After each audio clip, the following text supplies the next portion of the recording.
চতুর্থবারের মতো বদলালো রাকসু নির্বাচনের তফসিল। ২৮ সেপ্টেম্বরের পরিবর্তে ভোট হবে ২৫ সেপ্টেম্বর। রাকসুর প্রধান নির্বাচন কমিশনার সই করা বিজ্ঞপ্তিতে এ তথ্য জানানো হয়। এদিকে জাকসু নির্বাচনের মনোনয়নপত্র প্রত্যাহারের শেষ দিন আজ। সকাল থেকে নির্বাচন কমিশনারের কার্যালয়ে প্রার্থীরা মনোনয়ন প্রত্যাহার করছেন, যা চলে বিকেল ৪টা পর্যন্ত। এর মধ্যে বেশ কয়েকজন মনোনয়ন প্রত্যাহার করেছেন। এছাড়া ২৫ সদস্যের প্যানেল ঘোষণা করেছে বিশ্ববিদ্যালয় ছাত্রদল।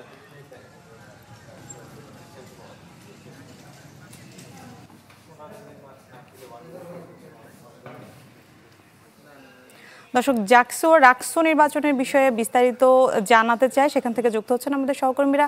শুরুতে আমরা একটু জাহাঙ্গীরনগর বিশ্ববিদ্যালয়ে যেতে চাই, সেখান থেকে যুক্ত হচ্ছেন সহকর্মী অপু ওয়াহাব।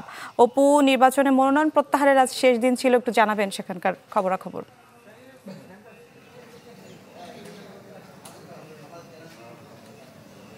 মিলা, আজ বিকেল ৪টা পর্যন্ত মনোনয়নপত্র প্রত্যাহারের শেষ দিন ছিল।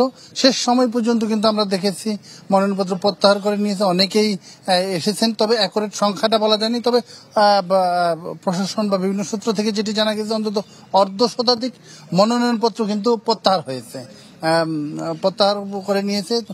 নির্বাচন কমিশনের প্রধান নির্বাচন কমিশনার কিছুক্ষণ আগেই প্রবেশ করেছে। আমরা দেখেছি তারা মিটিংয়ে বসবেন, তারা আলোচনা করে এবং পত্রগুলো যাচাই বাছাই করে, স্বাক্ষরের বিষয় রয়েছে, যাচাই বাছাই করে নির্ধারিত সংখ্যাটি তারা জানাতে পারবেন। আগামীকাল হয়তো তারা প্রেস কনফারেন্সের মাধ্যমে বিষয়টি জানাবেন এবং আগামীকাল বিকেল ৪টায় চূড়ান্ত প্রার্থী তালিকা ঘোষণা করার কথা রয়েছে। এর বাইরে কিন্তু আজকে জাতীয়তাবাদী ছাত্রদল জাহাঙ্গীরনগর বিশ্ববিদ্যালয় শাখা তাদের প্যানেল ঘোষণা করেছে। অদম্য ২৪ এর সামনে কিন্তু দাঁড়িয়ে তারা প্রেস কনফারেন্সের মাধ্যমে তাদের প্যানেল ঘোষণা করেছে।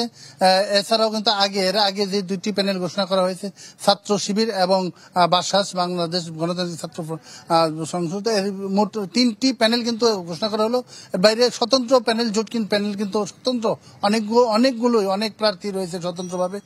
তারা পরস্পরের সাথে যোগাযোগ করছেন, কথা বলছেন, ভোট প্রার্থনা করছেন। কিন্তু এখন পর্যন্ত কিন্তু অফিসিয়ালি ভোট চাওয়ার সুযোগ নেই। আগামীকাল যখন চূড়ান্ত প্রার্থী তালিকা দেওয়া হবে, তারপরেই মূলত ভোট প্রার্থনা করতে পারবেন বা তাদের যে ভোট চাওয়া বা প্রচারণার কাজটি কিন্তু তারা। দর্শক, রাকসু নির্বাচনের বিষয়ে একটু জানতে চাই আমরা। আমাদের সাথে সেখান থেকে যুক্ত হয়েছেন সহকর্মী আবরার শাহেদ। আবরার, এখন পর্যন্ত আজকে বাদেও আর একটা দিন রয়েছে মনোনয়নপত্র উত্তোলনের, এবং আমরা দেখতে পাচ্ছি কিছুক্ষণ আগে এখানে রাজশাহী বিশ্ববিদ্যালয়ের ছাত্র দলের তারা এখানে মনোনয়নপত্র নিয়েছেন এবং একসাথে প্রায় ২৮ জন এখানে মনোনয়নপত্র নিয়েছেন। আমরা একটু তাদের কাছ থেকে জানতে চাই। দুপুর বেলাতেও আমরা দেখেছি যে আপনাদের বিক্ষোভ প্রদর্শন করেছেন এবং বেশ কিছুদিন থেকে আপনারা বিভিন্ন ইস্যুতে এটি একটু সময় চেয়েছেন, তারপর আজকে মনোনয়নপত্র তুলেছেন। মূলত আপনাদের প্যানেল ঘোষণা হবে কিনা? জি, আমাদের প্যানেল ঘোষণা হবে আগামী ৪ সেপ্টেম্বর, যেদিন নমিনেশন ফর্ম জমা দেওয়ার শেষ তারিখ। সেদিন কেন্দ্রীয়ভাবে বাংলাদেশ জাতীয়তাবাদী ছাত্র দলের সাধারণ সম্পাদক নাসিরউদ্দিন নাসির, সভাপতি রাকিবুল ইসলাম রাকিব তথা রাজশাহী বিশ্ববিদ্যালয়ের দায়িত্বপ্রাপ্ত নেতা সাংগঠনিক সম্পাদক জনাব আমানুল্লাহ আমান, ওনারা রাজশাহী বিশ্ববিদ্যালয়ে এসে গণতান্ত্রিক প্রক্রিয়ায় আমাদের নিজস্ব নেতাকর্মীদের, আমাদের যেহেতু রাজনৈতিক সংগঠন, সেখানে গণতান্ত্রিক প্রক্রিয়ায় সকল পর্যায়ের নেতাকর্মীদের মতামতের ভিত্তিতেই তারা সেখানে নির্বাচিত হবে। কে ভিপি ক্যান্ডিডেট হবে, কে জিএস ক্যান্ডিডেট হবে, অন্যান্য পদগুলোতে কারা প্রতিদ্বন্দ্বিতা করবে।